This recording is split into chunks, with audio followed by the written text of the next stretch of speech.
பாராளுமன்ற உறுப்பினர் இளங்குமரன் அவர்களும் இன்று உசன் மக்களை சந்தித்தனர். அமைச்சர் கருத்து தெரிவிக்கும் போது 25 பேருக்கும் வாகனங்களோ அல்லது சொகுசு வாகனங்களோ கேட்கவில்லை என்றும் அரசியல் என்பது வயிறு வளர்ப்பதற்கல்ல என்பதனையும் குறிப்பிட்டு பேசினார்.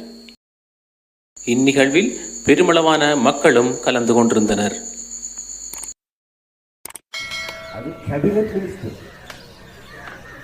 கேபினெட்ல இருக்கிறது 25 பேர்.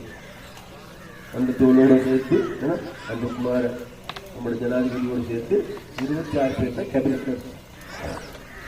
அந்த 26 பேர் ராணுவம். நீங்கள் யார் வந்திருக்காண்டு எடி பார்த்தீங்களா? எத்தனை போலீஸ்கார வந்திருக்காண்டு எடி பார்த்தீங்களா? எத்தனை வாகனம் வந்திருக்குன்னு பார்த்தீங்களா? அப்ப நாங்க சொல்லுகின்றோம் இல்லான்னு கேட்ட பேருக்கும் இல்லை, நான் மாத்திரமல்ல, நாங்கள் எங்களை 25 பேருமே